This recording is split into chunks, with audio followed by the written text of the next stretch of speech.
दो बड़े खतरे की बात की आपने, सांप्रदायिकता और जातिवाद। इसको इतना बड़ा खतरा क्यों मानते हो आप? ये जाट सभा है, ये धानक सभा है, ये ब्राह्मण सभा है, ये वाल्मीकि सभा है। ये तमाम तरह की सभाएं, ये तमाम तरह के संगठन जो है, लगता तो है जैसे उन जातियों को संगठित करने के लिए बने, लेकिन कुल मिला के जब अलग अलग जगह पे इस तरह के लोग संगठित होंगे तो इस तरह के संगठन ऑटोमेटिक एक अवचेतन में किसी के खिलाफ संगठित हो रहे होते हैं। असल में भारत की जनवादी नौजवान सभा, ये पूरा क्रांतिकारी जो आंदोलन है, इसकी विरासत को आगे बढ़ाने के लिए एक संकल्पित संगठन है जो शुरू से ही सबको शिक्षा सबको काम के नारे के साथ भगत सिंह और उनके साथियों के विचारों को जन जन तक पहुंचाने के लिए प्रयासरत है। हमारे बीच है नरेश दणौता।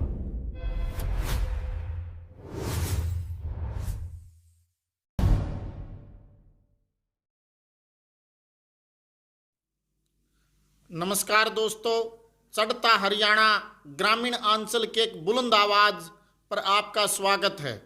मैं कुलदीप सिंह आपकी सेवा में एक बार फिर हाजिर हूं एक और शख्सियत के साथ। आज हमारे बीच है नरेश दणौता, जो भारत की जनवादी नौजवान सभा DYFI के राज्य सचिव हैं।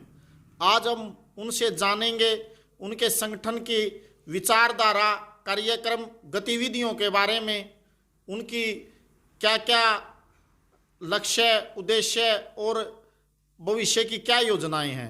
नरेश जी, आपका स्वागत है। धन्यवाद कुलदीप जी, और खासकर चढ़ता हरियाणा की टीम को बहुत बहुत धन्यवाद, जिन्होंने एक मौका दिया है शहीदों के विचारों को जनता के बीच में पहुंचाने का। आप एक बार आपके संगठन का परिचय दें और जो शहीदों को लेकर आपकी गतिविधियां रहती हैं उनके बारे में एक संक्षिप्त जानकारी दें।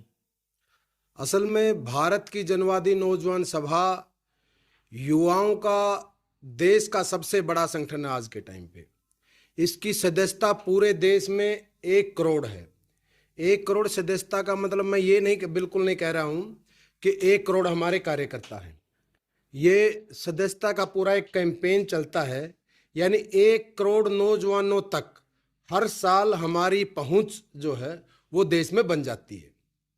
और आज शिक्षा, स्वास्थ्य, रोजगार को लेके अपने गठन के समय से ही 3 नवंबर को 1980 को आज 45 साल हो चुके हैं, लुधियाना में नौजवान सभा का गठन हुआ। उस टाइम पे ये लक्ष्य तय किया गया था कि नौजवान सभा सबको शिक्षा और सबको काम के नारे के साथ में आगे बढ़ेगी और देश में आज़ादी के आंदोलन के जो नायक हमारे हैं, हमारे जो शहीद हैं, और विशेषकर शहीद भगत सिंह और उनका जो संगठन है, जो भारत की जनवादी नौजवान सभा जिस विरासत से खुद को जोड़ती है, नौजवान भारत सभा, जो 1926 में शहीद भगत सिंह और उनके साथियों ने बनाई थी, जिसका शताब्दी वर्ष भी चल रहा है। और अभी लुधियाना में वहीं पे जहाँ पे DYFI की स्थापना हुई करतार सिंह सराभा के गांव में, वहीं पे इसके शताब्दी वर्ष के ऊपर एक कैंपेन दिया गया, बहुत बड़ा कार्यक्रम हुआ। पूरे देश के हमारे नए नेता, पुरानी नेतृत्व अभी तक का जो नौजवान सभा का रहा है, वो लुधियाना में पहुंचा और एक बड़ा कार्यक्रम वहाँ पे आयोजित किया और निर्णय लिया गया कि हर गांव-गांव में जाके इस विरासत को, नौजवान भारत सभा की इस विरासत को युवाओं के बीच में लेके जाने की जरूरत है। युवाओं के लिए अपने आप में ये एक महोत्सव है, एक उत्सव है अलग तरह का, खासकर उन नौजवानों के लिए जो भगत सिंह के विचारों में विश्वास रखते हैं। जैसे आपने विरासत की बात की, आप थोड़ा जो इस शहीद क्रांतिकारियों की विरासत को लेकर DYFI काम करती है। आज़ादी के आंदोलन में अलग अलग धाराएं रही हैं। उसमें एक आज़ादी के आंदोलन में मुख्य धारा कांग्रेस की रही है। इसके अलावा जो है क्रांतिकारी जो आंदोलन है, उसकी एक महत्वपूर्ण धारा उस आंदोलन के अंदर रही है। एक कम्युनिस्ट आंदोलन की भी धारा उस में रही है। भारत की जनवादी नौजवान सभा, ये पूरा क्रांतिकारी जो आंदोलन है, इसकी विरासत को आगे बढ़ाने के लिए एक संकल्पित संगठन है जो शुरू से ही सबको शिक्षा, सबको काम के नारे के साथ भगत सिंह और उनके साथियों के विचारों को जन जन तक पहुंचाने के लिए प्रयासरत है। आप देखोगे कि गदर आंदोलन जो बहुत कम लोग आज के टाइम पे जानते हैं, कुछ नौजवानों से बात करते हैं तो गदर आंदोलन को आमतौर पे कुछ ये नरम दल, गरम दल, इस तरह की बातें भी जो है वो सामने आ जाती हैं। इसका मतलब गदर आंदोलन जो बहुत ही एक शानदार इतिहास हिंदुस्तान का रहा है, बहुत ही शानदार क्रांतिकारी इतिहास, उसको बहुत कम लोग जानते हैं हमारे देश के नौजवान पीढ़ी। कनाडा में, अमेरिका में जाके जो हमारे हिंदुस्तानी लोग थे वहाँ पे जो काम कर रहे थे, वहाँ पे एक पार्टी बनाते हैं, गदर पार्टी। इसका लक्ष्य निर्धारित करते हैं कि हिंदुस्तान को आज़ाद करवाना है, और वो एक पूरा प्लान बनता है। और किस प्रकार, उसमें मैं पूरी डिटेल में नहीं जाऊँगा, किस प्रकार वहाँ पे वो लीक होती है बात, और किस प्रकार गदरियों की गिरफ्तारी होती है, और उसके बावजूद उस आंदोलन के बाद भी किस प्रकार गदर पार्टी से जुड़े लोग अलग अलग धाराओं में चले जाते हैं, और वो आजीवन गदरी लोग आजीवन उस गदर पार्टी की जो मूल विचारधारा थी उसको लेके आजीवन लड़ते रहे। देश की आज़ादी के बाद में भी उनका संघर्ष जारी रहा। उसी गदर आंदोलन से प्रभावित एक आंदोलन जो था वो भगत सिंह का आंदोलन था। उसी से प्रभावित जो आंदोलन था, जो HRA नाम की जो पार्टी, राम प्रसाद बिस्मिल, सचिंद्र नाथ सान्याल और अशफाक उल्लाह खान, इन लोगों ने जो बनाई थी, और उसी की एक ये मान लो एक ब्रॉडर अप्रोच के लिए, क्योंकि HRA जिसको बाद में भगत सिंह ने HSRA नाम दिया, समाजवादी शब्द जोड़ा गया, जिससे एक स्पष्ट विचार लोगों के सामने स्पष्ट कर दिया कि उनका ध्येय सिर्फ आज़ादी नहीं है, वो एक मुकम्मल आज़ादी चाहते हैं और ऐसा हिंदुस्तान चाहते हैं जो समाजवादी विचारों से आगे बढ़ेगा। तो उस HSRA का एक तरह का एक खुला मंच था नौजवान भारत सभा, जिसके पहले सेक्रेटरी शहीद भगत सिंह थे, जिस भगवती चरण वोहरा जिसके प्रचार सचिव थे, रामचंद्र जी जिसके अध्यक्ष रहे, आजीवन अध्यक्ष रहे रामचंद्र जी नौजवान भारत सभा के। ये एक पूरी विरासत है। और नौजवान भारत सभा, अगर आपने the legend of Bhagat Singh आप फिल्म देखी है तो उसमें कई जगह के ऊपर वो दृश्य आते हैं जिसमें नौजवान भारत सभा का बैनर भगत सिंह और उनके साथी लिए होते हैं, वो पर्चे बांट रहे होते हैं। एक पूरा एक खुले प्रचार का एक मंच के रूप में नौजवान भारत सभा अस्तित्व में आती है। और नौजवान भारत सभा शुरू से ही बिल्कुल स्पष्ट थी कि सांप्रदायिकता के लिए नौजवान भारत सभा के बीच में कोई स्पेस नहीं था। नौजवान भारत सभा में कोई हिंदू है, कोई मुसलमान है, कोई सिख है, वो उसका निजी मत है। कोई किसी धर्म में विश्वास नहीं भी रखता है, वो भी उसका निजी मत है। लेकिन वहाँ पे किसी प्रकार का जातीय भेदभाव नहीं था। वो मिलके खाना बनाते थे, मिलके रसोइयाँ चलाते थे। वो नौजवान भारत सभा की अपनी एक शानदार विरासत जो है वो है। और किस प्रकार अगर अंग्रेजों को भारत से भगाना है तो तमाम तरह के जो संप्रदाय, उनको साथ में एकजुट होकर लड़ने की जरूरत है, और एक ऐसा भारत बनाने की जरूरत है जहाँ पे न्याय होगा, जहाँ पे बराबरी होगी, जहाँ पे किसी भी प्रकार के जो भेदभाव, ऊंच नीच जो है वो नहीं होगी। एक ऐसा सुंदर समाज बनाने की जो परिकल्पना जो भगत सिंह और उनके साथियों ने की थी, उसी परिकल्पना को आगे बढ़ाने के लिए 1934 तक नौजवान भारत सभा का अपना एक इतिहास, ये 10 साल का इतिहास नौजवान भारत सभा का रहा है। कुल मिला के शुरुआत 1924 से एक शुरुआत हो जाती है और 34 में पूर्णतः प्रतिबंध हो जाता है। उसके बाद में देश आज़ाद होता है और 1959 में आते होते देश की आज़ादी के बाद भी AIYF के नाम से, अखिल भारतीय नौजवान सभा के नाम से, एक अखिल भारतीय मंच के रूप में एक सामने आता है। उसके बाद में 1980, जिसका मैं शुरुआत में ही जिक्र किया था, 1980 में पंडित किशोरीलाल और शिव वर्मा जो भगत सिंह के कलीग थे, भगत सिंह के साथी जो थे, जो भगत सिंह के साथ में कंधे से कंधा मिला के लड़ रहे थे, वो भी उस आंदोलन का, उस सम्मेलन का हिस्सा होते हैं। उनकी देखरेख में वो सम्मेलन होता है और वो इसी रूप में हम जो है वो उनको बुलाया ही इसलिए उस कार्यक्रम में गया था क्योंकि हम पहले ही दिन से स्पष्ट थे कि जब भारत की जनवादी नौजवान सभा का ये नाम पूरे अखिल भारतीय स्तर पर रखा गया तो उसका लक्ष्य होगा शहीदों की, भगत सिंह और उनके साथियों के विचारों को लेकर आगे बढ़ना। आपने जो पूरी विरासत और पूरा ऐतिहासिक संदर्भ के साथ बात स्पष्ट की, तो जैसे जो आपने आज बताई जिस तरह की विरासत को लेकर काम करे हो, आपने जो बातचीत रखी और आपने बताया कि जो आपकी विरासत है और जो आपका संगठन है वो दो बड़े खतरे की बात की आपने, सांप्रदायिकता और जातिवाद। सांप्रदायिकता का खतरा, इसका हमला, इसको थोड़ा आप वर्णन करें, डिस्क्राइब करें कि इससे खतरा क्या है, किस तरह से समाज का, या यू इसको इतना बड़ा खतरा क्यों मानते हो आप? जातिवाद और सांप्रदायिकता का खतरा मैं मानता हूं का सवाल ही नहीं है। ये तो पूरा देश मानता है, पूरी दुनिया के अनुभव रहे हैं। जाति के नाम पे तो खासकर भारत में जो जिस हजारों हजारों सालों से जितने तरह की जुल्म जातियां भारत में हुई हैं, वो उसके अनेकों उदाहरण अपने हमारे बीच में हैं।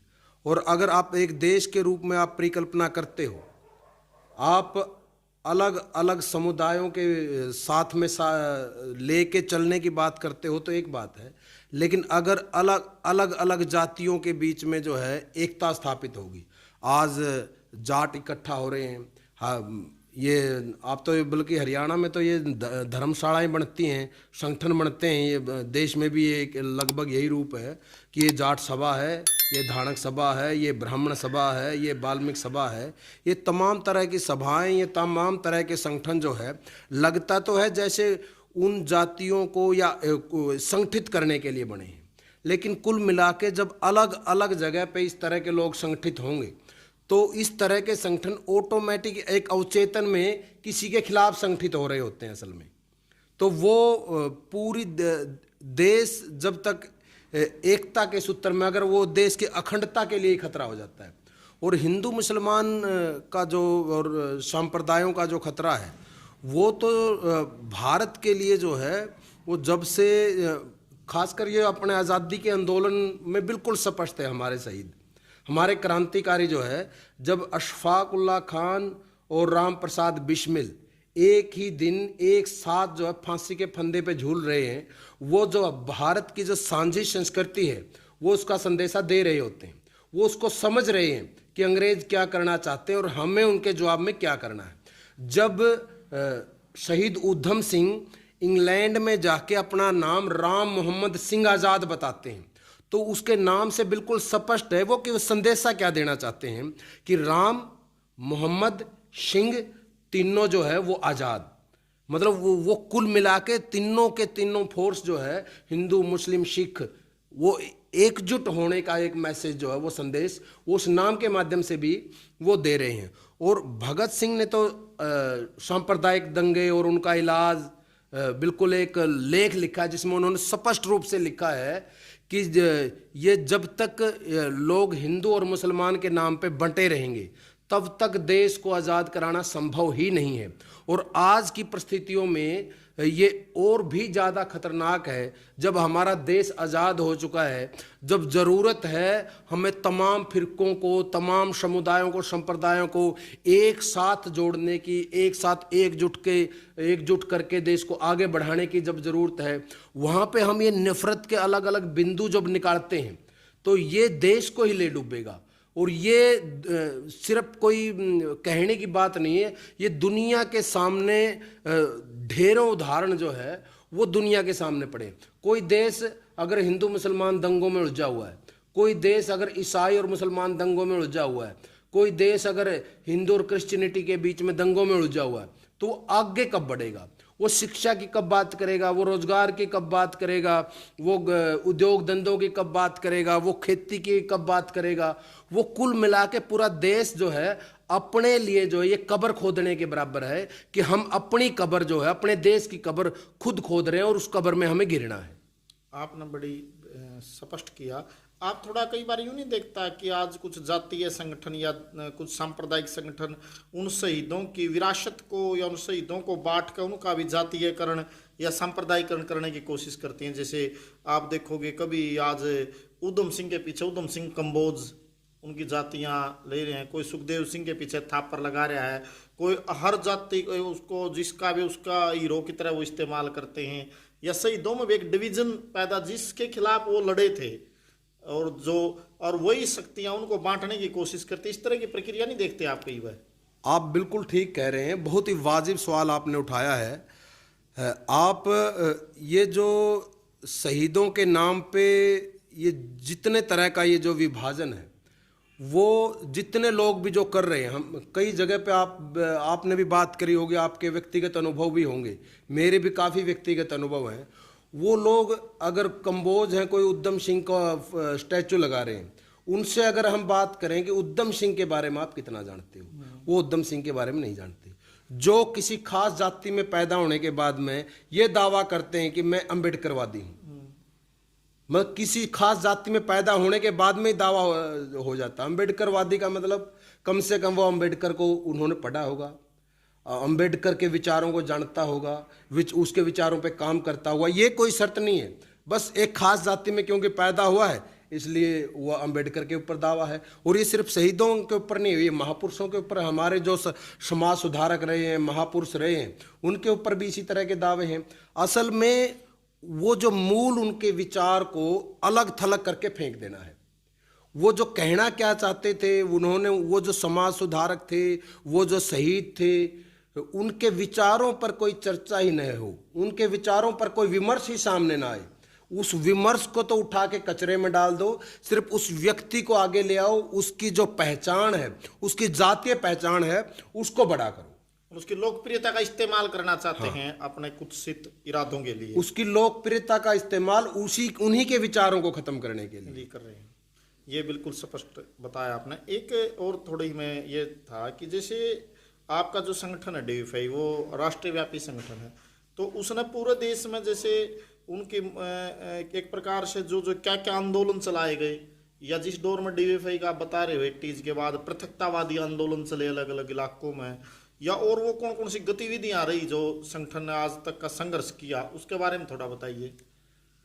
अगर देश की अखंडता के ऊपर DYFI की जितनी कुर्बानियां रही हैं वो बेमिसाल रही हैं।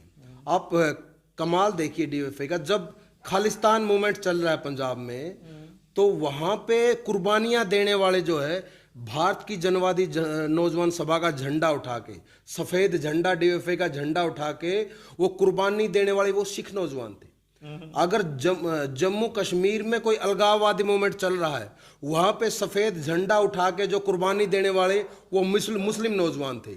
और अगर असम में कोई पृथकतावादी जो अलगाववादी आंदोलन चल रहा है, वहां पे जो है वो झंडा उठा के, सफेद झंडा अपने हाथों में लेके कुर्बानी देने वाले वो जो बोडो नौजवान थे, ये जो नौजवान सभा की पूरी एक विरासत है। किसी भी कीमत पे देश की अखंडता के ऊपर जहां पर भी कोई सवाल आएगा, नौजवान सभा की कुर्बानियां आपको जो है वो हमेशा याद करनी चाहिए। पूरी नौजवान सभा का पंजाब में तो सम्मेलन, आज राज्य की कॉन्फ्रेंस हो रही है, कॉन्फ्रेंस होते ही जो और प्रधान और सचिव को गोलियां मार दी जाती है बाहर निकलते ही। ये कुर्बानियां जो हैं भारत की जनवादी नौजवान सभा की रही। अभी बलविंदर सिंह भिखीविंड का अगर आपने नाम सुना है तो पंजाब में बलविंदर सिंह भिखीविंड पहले ऐसे व्यक्ति हैं हिंदुस्तान के, पहले ऐसे व्यक्ति हैं जो किसी सेना में शामिल नहीं हुए और जिनको शौर्य चक्र प्राप्त मिला, और सिर्फ उन्हें नहीं, उनके पूरे परिवार को शौर्य चक्र मिला। वो पहले व्यक्ति हैं हिंदुस्तान के जो उस पूरे खालिस्तानी अलगाववादी मूवमेंट के खिलाफ जो है वो लड़ रहे थे, जिन्होंने जो बिल्कुल टारगेट में थे खालिस्तानी मूवमेंट के, खालिस्तानियों के लिए। और वो पूरे परिवार को उन्होंने बिल्कुल हथियार बंद किया, बंदूकों की ट्रेनिंग दी, हथियार चलाने सिखाए।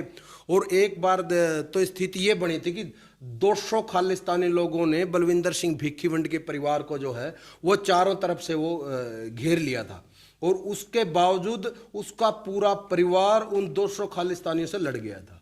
इसलिए बलविंदर सिंह भिखीविंड 2016 में उन्हीं खालिस्तानियों की भेंट चढ़े 2016 में, कब 1983 में वो खालिस्तानी उसको भूल नहीं रहे थे। बलविंदर सिंह भिक्कीविंड को वो 2016 तक भी नहीं भूल पाए, जब उनकी जड़ सुरक्षा वापस ले ली गई थी सरकार के द्वारा, उसके बाद में उनका कत्ल हुआ। अच्छा, तो ये बताया आपने, जैसे मतलब ये कहा जा सकता है कि डीवाईएफआई मुस्लिम कट्टरपंथियों से भी लड़ी, वो हिंदू कट्टरपंथियों से भी लड़ी, ये इतिहास है। मतलब इथनिक जो कट्टरवादी थे उनसे भी उन्होंने मुकाबला किया। अच्छा, थोड़ा एक बात और थी, जैसे युवाओं से जुड़े और बहुत से विषय होते हैं, जैसे मतलब कि खेल का एक बड़ा सवाल है, शिक्षा का परिसर का, या जो समाज सुधार आंदोलन है, दहेज हैं, या और जो दूसरी राष्ट्रीय स्तर पर एक शिक्षा युवा नीति बनाने का सवाल है, रोजगार के सवाल, रोजगार कार्यालयों का सवाल है, या फिर ट्रांसपोर्ट की सुविधाओं का सवाल है, जो भी युवाओं से जुड़ी तमाम चीजें रही हैं, उन पर डीवाईएफआई ने क्या किया, थोड़ा इसके बारे में बताओ। असल में आपने बिल्कुल वाजिब सवाल उठाए, और शायद आपने ये सवाल ही इसलिए उठाए हैं क्योंकि आप भी नज़दीक से कहीं ना कहीं इस आंदोलन को देखते रहे हैं, और क्योंकि इन सवालों के ऊपर डीवाईएफआई लड़ती रही है, और बल्कि ये सवाल केंद्रीय सवाल जो है वो नौजवान सभा के हैं। वो जो बाकी सवाल जो सांप्रदायिकता के, जातिवाद के सवाल, वो तो होने ही नहीं चाहिए अपने देश में। वो तो सवाल जो है वो जबरदस्ती जो है वो बनते हैं, वो तो एक मजबूरी है, क्योंकि हमारे देश में जातिवाद है, वहाँ पे आपको लड़ना पड़ेगा, क्योंकि हमारे देश में सांप्रदायिकता एक चुनौती है, वहाँ पे लड़ना पड़ेगा। लेकिन नौजवान सभा का जो वजूद है वो उसके नारे में है सबको शिक्षा और सबको काम, और इस नारे को लेके डीवाईएफआई ऐसे, अगर आप गिनाने के ऊपर, क्योंकि एक लंबा इतिहास डीवाईएफआई का है, तो इतनी ज़्यादा हैं गतिविधियां, इतने ज़्यादा एक्शन है, इतनी ज़्यादा उपलब्धियां हर रोज़। अगर आप एक दिन की अगर डीवाईएफआई की हम आंदोलन या गतिविधियां इन मुद्दों के ऊपर गिनाने लगे, तो आज पता नहीं आंध्र प्रदेश की डीवाईएफआई क्या कर रही है, आज बंगाल की डीवाईएफआई क्या कर रही है, आज केरला की डीवाईएफआई क्या कर रही है। ये रोज़मर्रा का हिस्सा है। ये तो नौजवान सभा अपने गठन के समय से ही, कोई ट्रांसपोर्ट की दिक्कत है वो उसको लेके वो लड़ रही है, लगातार जो है वो उसको प्रयास कर रही है। अभी पीछे ये दनौदा गांव में ही पूरा 1 महीने का धरना इसी को लेके, लड़कियों के लिए स्पेशल ट्रांसपोर्ट की व्यवस्था हो, इसके लिए चला था। और एसएफआई के साथ में मिलके जींद में तो 5 लड़कियों के लिए स्पेशल बसें हम चलवाने में कामयाब हुए थे। 5 स्पेशल अलग अलग रूट के ऊपर जो लड़कियों के लिए जो स्पेशल बसें वो चलाई जाए। और ये वीडियो बहुत लंबा हो जाएगा अगर इसको अपन इस तरह की घटनाएं अगर हरियाणा के संदर्भ में भी देखें, अकेला हरियाणा के अंदर भी, तो ये एसएफआई के साथ में मिलके जो बस पास आज बच्चों को हैं, हालांकि आज तो एक स्थिति बन गई है, ये प्राइवेट ज़्यादातर जो है वो वाहन आज प्राइवेट चल रहे हैं, प्राइवेट बसें चल रही हैं, और प्राइवेट मना कर रहे हैं आज के टाइम पे। वो कोर्ट के नाम पे कोर्ट में मामला चल रहा है, बच्चे बहुत परेशान हो रहे हैं, हर रोज़ फ़ोन आ रहे हैं, बातचीत हो रही है। मतलब ये एक स्थिति बनी हुई है। अधिकारियों से मिलते हैं तो अधिकारी कहते हैं जाओ बसों में बैठो, आपको कौन रोक रहा है। और जब बच्चे जब बसों में बैठते हैं तो उनको बीच सड़क से उतार दिया जाता है। हर रोज़ बसों के ऊपर में झड़पें होती है। मेरी कई जगह कई बस कंडक्टर के साथ में, जो प्राइवेट बस कंडक्टर के साथ में झड़प हुई, वो बिल्कुल गुंडागर्दी तक जो है उतर के आते हैं कि अभी कोर्ट में मामला चल रहा है, इस कोर्ट के नाम को लेके। और सरकार जो है बिल्कुल साइलेंट है, वो कोई पक्ष जो है वो मजबूती के साथ में वो स्पष्ट कर नहीं रही, जिसका फ़ायदा ये जो है ये प्राइवेट बस वाले जो है वो ले रहे हैं। तो ये कुल मिला के बहुत सी घटनाएं इस तरह की आ जाएंगी, उसको आप डिटेल में जाएंगे तो वीडियो बहुत लंबा हो जाएगा। एक और बुनियादी सवाल है जी रोजगार का। जैसे आप देखोगे सत्ता या जो केंद्र की नरेंद्र मोदी सरकार है, हरियाणा की नायब सैनी सरकार है, और भी स्टेट सरकारें भी हो सकती है, जैसे वो दावा करते हैं कि हमने बड़े रोजगार दिए, हमने इतनी नौकरियां दी। आप थोड़ी एक बार स्थायी स्थिति बताएं कि क्या ग्राउंड की स्थिति है, और रोजगार का सवाल कितना बड़ा सवाल है, इस पर संक्षिप्त बात बताएं थोड़ी। ग्राउंड की स्थिति तो यही है कि हरियाणा टॉप कर रहा है बेरोजगारी दर में। ये CMEI की रिपोर्ट है, पिछले 5-6 साल से 30% से ज़्यादा चल रही है हरियाणा की बेरोजगारी दर। अच्छा। ये तो कुल मिला के स्पष्ट है, 5-4% से अगर बेरोजगारी दर ज़्यादा है तो उसको एक चिंता की तरह देखा जाना चाहिए। और जब बेरोजगारी दर 30% से ज्यादा आंकी जा रही है तो क्या हालात है, वो हालात देखने हैं तो आप कैथल की जो है वो लाइब्रेरियों में जाइए, कैथल के कोचिंग सेंटरों में जाइए, उन बच्चों से बात करिए, वो बता देंगे रोजगार की क्या स्थिति है।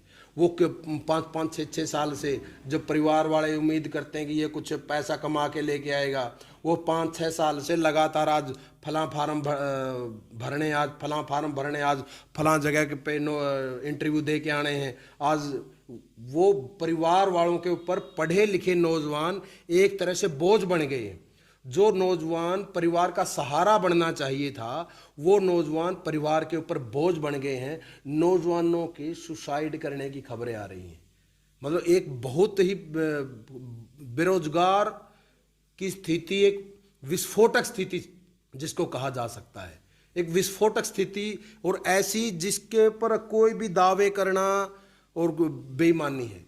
मतलब जो स्थिति बिल्कुल शीशे की तरह साफ है, बिल्कुल मुझे उसके लिए आंकड़े प्रस्तुत करने की जरूरत नहीं है, आपको आंकड़े प्रस्तुत करने की जरूरत नहीं है, आपको स्पष्ट दिखाई देता है बेरोजगारी के हालात क्या है। इसमें थोड़ा एक चीज नहीं दिखता, आप जैसे कई बार देखते हो विभिन्न विभागों में बहुत से पद खाली पड़े हैं और जो रोजगार का भी करेक्टर है, चरित्र है, जैसे टर्म अपॉइंटी हैं, कच्चे हैं, या जिसकी कोई सिक्योरिटी नहीं, इस तरह का भी एक चरण सामने है और उनका भी एक शोषण है बड़े।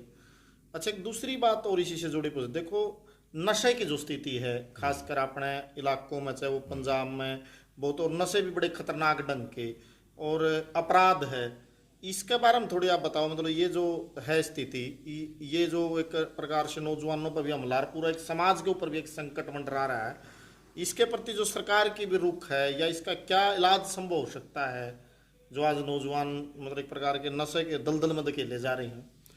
सरकार इलाज करना नहीं चाहती, बल्कि नशा जो है वो सरकार का एक हथियार के रूप में उसका प्रयोग कर रही है।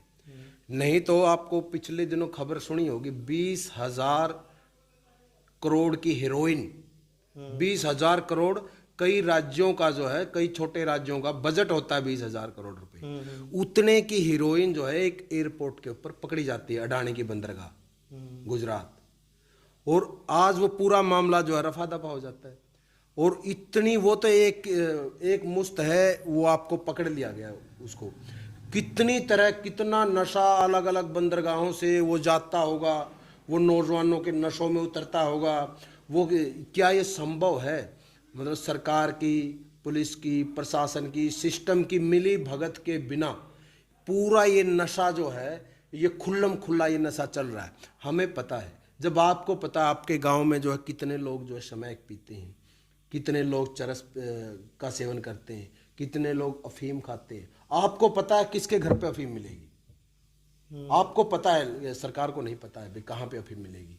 अभी पहले जो है ये शराब या धूम्रपान, ये एक इसको चुनौती मानते थे नशा है। आज ये तो नशे ही नहीं बचे हैं। आज तो वो जो नशे जो हम फिल्मों में देखते थे, वो आज नौजवानों के, अपने गांव के नौजवानों के, गांव के बिल्कुल पिछड़े गांव के नौजवानों के वो नशों में उतर रहे हों। ये एक स्थिति बनी हुई है। अपराध का भी एक भयावह माहौल है। बिल्कुल, बेरोजगारी का, अपराध का, गरीबी का, ये एक दूसरे से गुंथे हुए हैं, इनको अलग करके देखा ही नहीं जा सकता। नशा, गरीबी, बेरोजगारी, अपराध, ये एक दूसरे से जुड़े हुए हैं।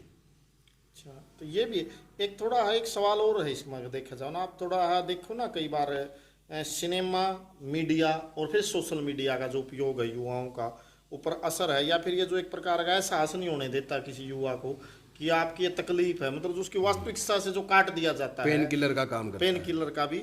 और थोड़ा इसके बाद भी आप देखोगे ना, थोड़ा विष भी पैदा किया, जैसे प्रोपेगेंडा से फिल्मों के जरिए है, या जो नफरती चीजें हैं, इसके बारे में थोड़ी आप एक दो बात रखो। आज ये सोशल मीडिया तो एक हथियार बन ही गया है, सरकार के पास एक बड़ा हथियार है।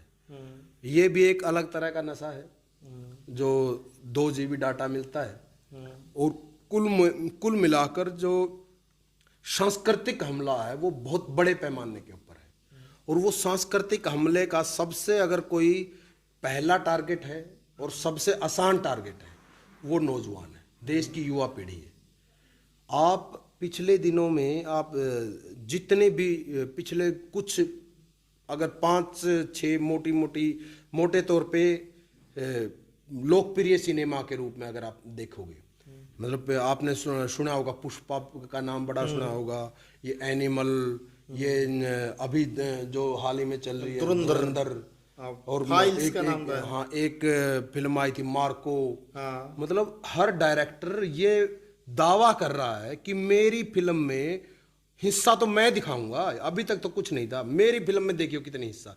मतलब आप देख रहे हो किस तरह का एक नौजवानों को कैसा बनाना चाहते हैं। नौजवान पूरा बर्बर हो, पूरा हिंसक हो, इसके प्रयास किए जा रहे हैं। पूरा एक जो है एक हिंसक वातावरण जो है बनाया जा रहा है।